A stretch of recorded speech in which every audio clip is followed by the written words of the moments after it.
I used to think that I was very intelligent until I started to manage and lead people.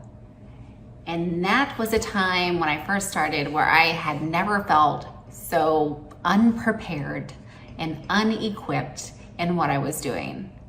And that's because people are complicated. We are all driven and motivated differently. We are demotivated differently. And what inspires me might not inspire you. And that's a lot to take in.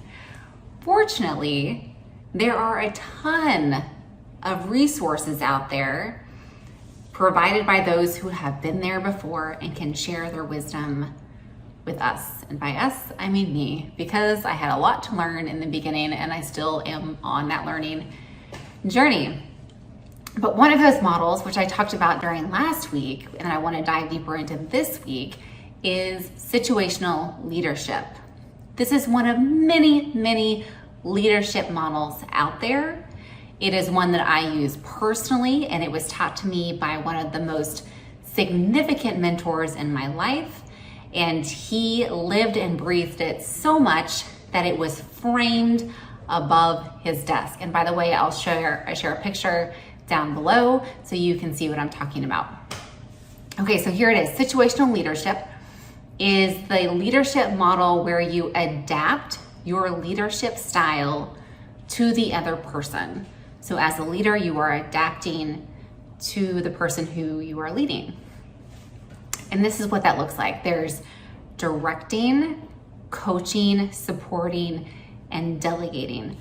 My mentor taught me that delegating was partnering or mentoring, so that's how I think about it. But essentially, directing is when you are super explicit, really prescriptive. You might call it micromanaging, but you are very much directing the other person to do what you tell them to do because they are in total sponge mode. They're just soaking up all the information they can because they are a new graduate who has entered the workforce. They have stepped into a new role, a new industry, something is new, and they're just learning as much as they can. That is directing. Coaching is someone that has the abilities, but they might not have the confidence. And so they might come to you with a problem and come up with a couple of solutions, and you're just working through those solutions with them, and together you arrive at a solution. So you're really coaching them to make decisions and have autonomy. The next one is supporting. And this might be one where they are gaining more confidence, they certainly are competent, and now they're coming to you with problems and decisions and choices, and they said, this is what happened, and this is what I've done. Or maybe they're coming to you and say, this is what's happened, and these are the choices I think need to be done. This is my choice, and they might talk it over with you. So instead of you coming up with the solutions, they are now starting to come up with the solutions on their own and implementing those with confidence.